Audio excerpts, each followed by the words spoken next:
today to have a number of state senators who work for the people of the state of New York, doing the things that are so necessary to keep us safe, to try to make the state a little bit more affordable, and do the things that are so necessary to the operation of government, particularly on the local level.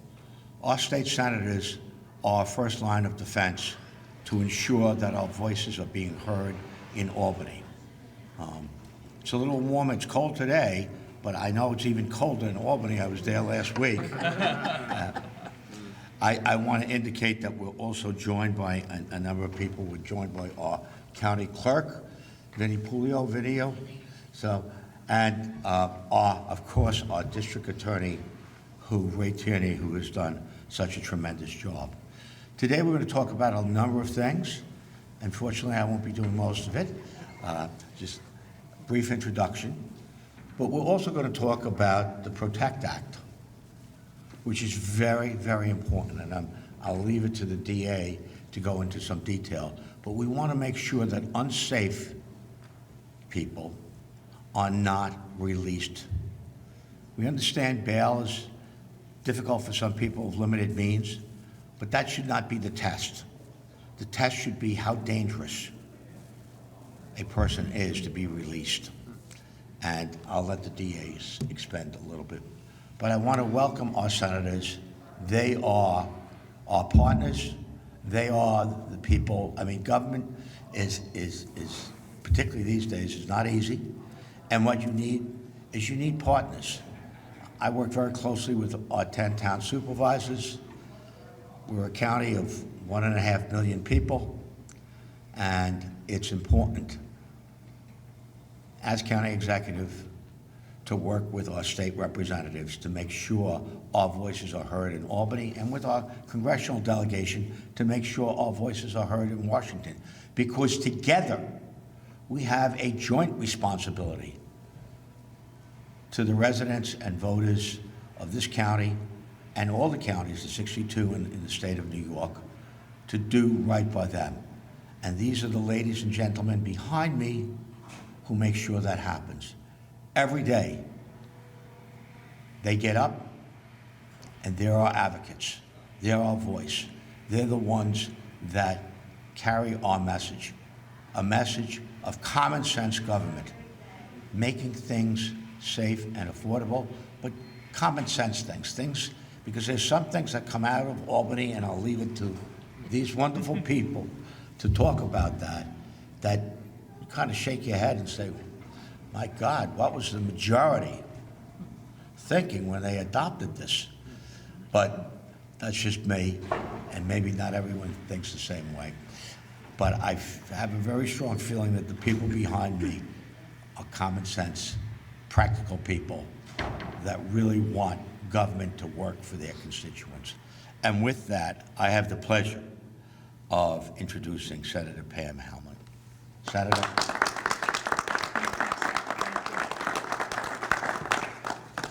Thank you, County Executive Romaine, and thank you for hosting us this morning. I truly appreciate it.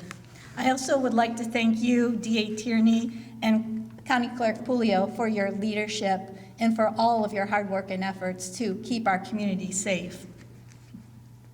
As the chair of the Senate Republican Conference, I truly appreciate the opportunity to be here with so many members of our conference. Leader Ort, the senators behind me, and our entire conference have been absolutely relentless in our pursuit of creating a safer and more affordable state for everyone. This includes passing the PROTECT Act to fix the broken bail laws that allow the dangerous repeat offenders to be issued an appearance ticket and released back into our neighborhoods. It's got to stop. I have so much praise and respect for members of law enforcement. Every single day, they do go out and they do their jobs, and they do an amazing job. They bring in those who commit these serious crimes, knowing that there's a good chance because of our bail laws, they're going to be issued an appearance ticket and released. We see this happening over and over and over again. I want to take a moment and talk about a young mother from my area. Abigail Perez. She was a mother to 3 young children. Her kids were 11, 8, and 6 months old when Abby was brutally stabbed to death. Just weeks prior to her brutal murder, the person who was charged with murdering her was arrested. He was charged with assault, obstruction of breathing, and larceny. And guess what? After that first arrest for attempting to choke Abby to death, guess what happened? He was released, pending trial. So today, this holiday season, Abby's gone, her children don't have a mother.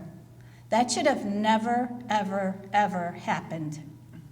I blame New York's bail laws for contributing to Abby's death and the death of so many others. According to the National Conference of State Legislators, New York is the only state in our entire nation that does not allow courts to consider public safety when making these pretrial decisions. The PROTECT Act, my bill, would put our state in line with the 40 other states in this country. Our goal is preventative, to stop the next tragedy before it happens. This is a bill that protects the public, respects due process, and supports the officers who are tasked with keeping us safe. Under the PROTECT Act, judges would be required to complete a standardized assessment to make informed decisions on whether or not an individual who's charged with a Class A or a felony is a danger and should be held pretrial. Something I'm really proud of, and this doesn't often happen in Albany, but the drafting of the PROTECT Act was a team effort. My office worked very closely with the Monroe County Sheriff's Office, Sheriff Todd Baxter, and a bipartisan group of individuals, religious leaders, not-for-profit leaders, business owners, and elected officials at every single level. We listened carefully to the feedback we got, and we made several adjustments, including many critical safeguards. And I just want to share those quickly with you. The first safeguard is that judges must make pretrial custody determinations based on risk, not on a person's wealth and their ability to pay bail, which is something that the county exec pointed out was important to do. Second, every pretrial custody decision must be made within 48 hours, and that was intentional to ensure that no one is held without timely judicial review. Third, the mandatory standardized assessment will be developed by the professionals at DCJS, the Department of Criminal Justice, to mitigate any bias, racial or otherwise. And fourth, the PROTECT Act supports mental health interventions. If I had to sum up the PROTECT Act in one word, it would be common sense. This is a common sense bill that will decrease the number of victimizations by repeat offenders. That's something that people across this state are begging for. They're saying to lawmakers, our system, our bail laws are broken. Why aren't you fixing them? This is our fourth in a statewide series of press conferences. Everywhere we have visited, Western New York, the Finger Lakes, Central New York, and now here in Long Island, we have received such strong, incredible support from numerous groups and individuals. And now it's up to the governor and the legislature to take action. So if you're wondering what's next, I encourage everyone who supports the PROTECT Act to sign my online petition at helming.nysenate.gov. And just as importantly is reach out, email the governor's office, and let her know that you want the PROTECT Act included as a budget priority. I want to thank everyone again for being here today, and at this time, it is truly my pleasure and my honor to introduce an amazing district attorney, Ray Tierney.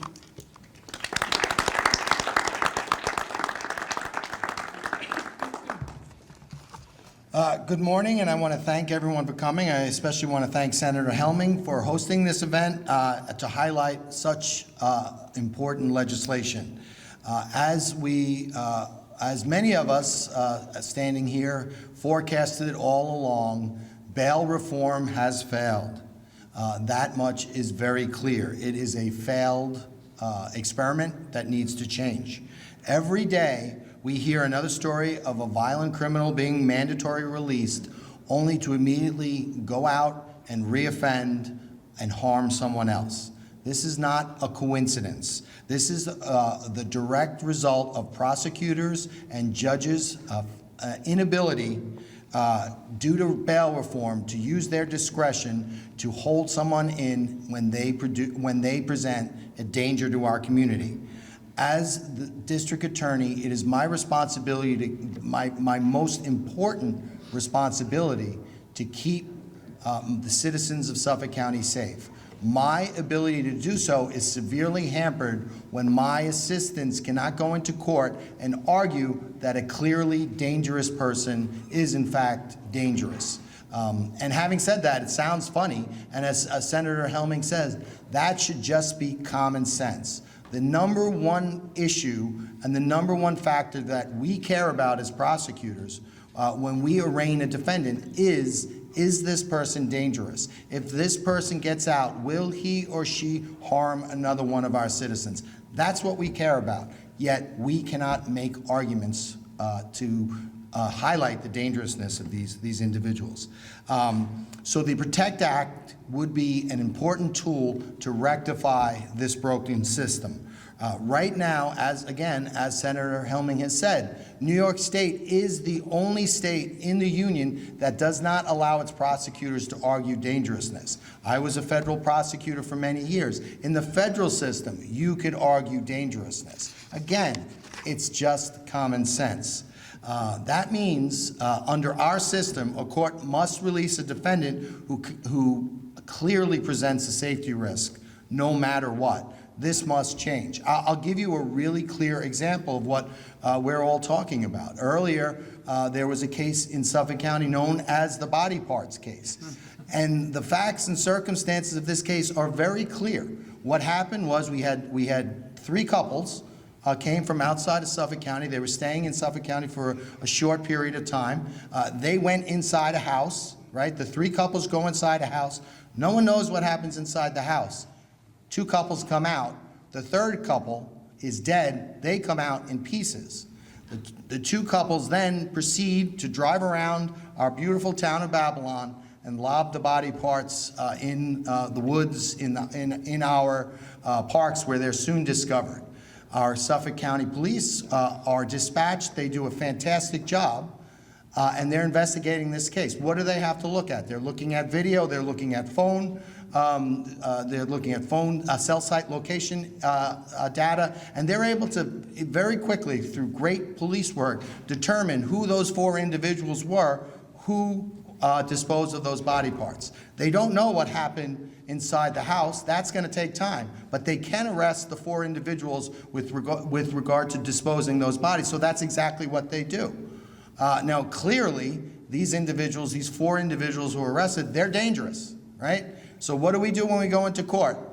We do nothing. We can't do anything. They get released. And what happens? Everyone is outraged. How could this happen? Well, it happened because prosecutors' hands are tied, and even in quite obvious situations where the defendants pose a potential risk to the community, we can't argue that risk. So that needs to change, obviously. So that's what this bill is about. Now, what I want to talk about real briefly is what this bill is not about. This bill is not about holding non-violent offenders in jail. We're not interested in that. This bill does not mandate detention. We have to, as the senator said, we have to prove that. As we do, that's what prosecutors are always required to do. We are required to prove that, and that's a burden that we welcome. It's not about judicial discretion, letting judges, it is about judicial discretion and letting the judges consider what is always the elephant in the room when you're talking about bail. That is dangerousness. That's what we care about, dangerousness.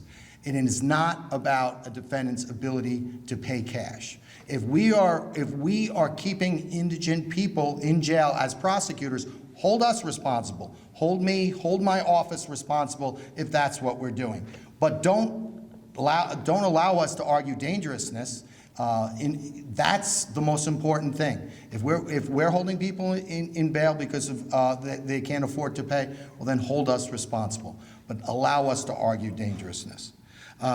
Victims and witnesses deserve assurance when they are victimized, when they come forward and participate in this process, that they are going to be properly protected. They don't want to hear that this person is getting out and there's nothing we can do about it. When a defendant who is accused of a serious and dangerous crime is immediately released, victims and witnesses feel unsafe in participating in the criminal justice process. Again, that's just common sense. This bill will help to restore confidence in that our justice system is commonsensical and it's working to keep people safe. That's what a criminal justice system should do. It should be fair, and it should keep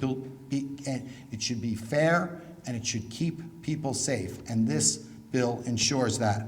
We need to roll back the serious consequences of the ill-advised bail reform law and allow judges the ability to keep violent and repeat offenders off of our streets at the earliest available time, and that is at the initial arraignment. I urge the public to contact your local state legislators, the governor's office, and tell them to pass the PROTECT Act. Thank you very much. And with that, I'll call upon our county clerk, Vin Pulio.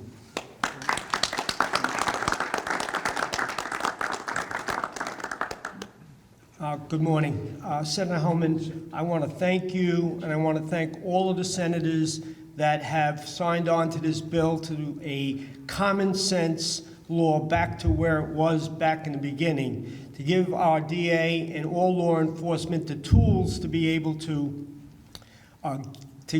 prove that this person is a menace to our community. Our law-abiding citizens deserve the right to be protected when it comes to crime, and give the judges the tools to be able to keep these people incarcerated until Judgment Day. So with that, thank you for the opportunity to speak, and Senator Dean Murray is up next. Thank you, Vinny. I want to thank Senator Helming and all of my colleagues, our county executive, our district attorney, everyone here showing support for the bill. Now, you've heard the reasons why this is important, obviously, to protect New Yorkers, but I want to touch on a different angle. We talk about unintended consequences a lot of times with different bills. Well, there's a consequence I want to talk about that is very much intended. Earlier last month, I guess it was, myself and several colleagues held a crime victims roundtable discussion. District Attorney Ray Tierney participated in that and stayed the entire time because what we needed to do was we needed to listen to the victims of crime, something we don't do in New York. And it's quite obvious when we introduce bills like cashless bail and raise the age and less is more. Never does it seem like the victims are thought of when these bills are introduced. Well, I'm going to tell you real quickly about one particular crime victim, a single mom with an 8-year-old son. She's an emergency room nurse. She's just gotten home. It was dark. She pulls up to the house, and as she goes to go in the house, she sees the front doors ajar, one of the windows, the screen is bent and pulled out. Something's wrong, obviously. They don't go in the house. She checks her Ring phone camera. And sure enough, 5 minutes before they pulled up, there's a man breaking into their home. Now her son is petrified.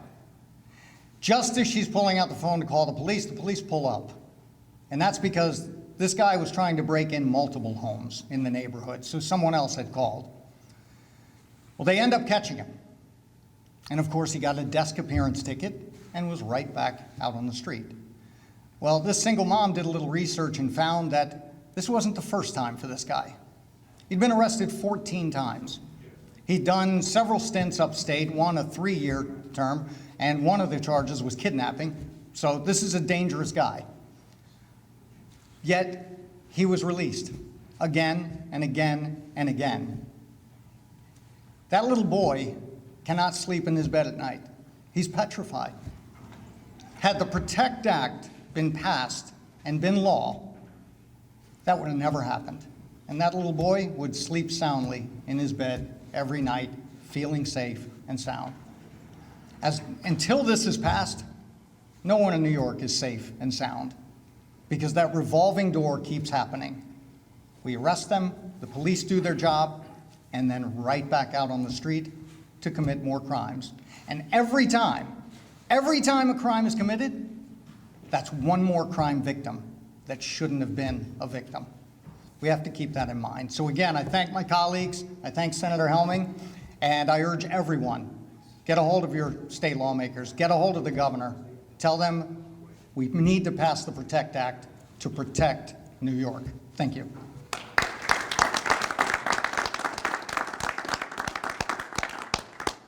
Again, I want to thank everyone for being here. Hopefully today you have heard the reasons why we really need to put the pressure on and pass the PROTECT Act. Senator Murray talked about unintended consequences.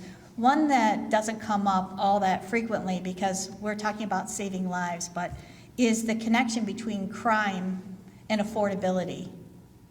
Every time there are these break-ins, every time businesses experience some sort of crime at the hands of repeat offenders or others, it drives up costs, whether it's insurance costs, whether it's the cost of consumer goods, it drives up costs. So it's incredibly frustrating to me when I hear our governor speak about how we need to do more or how we are doing better protecting people in the state of New York, and when she talks about affordability.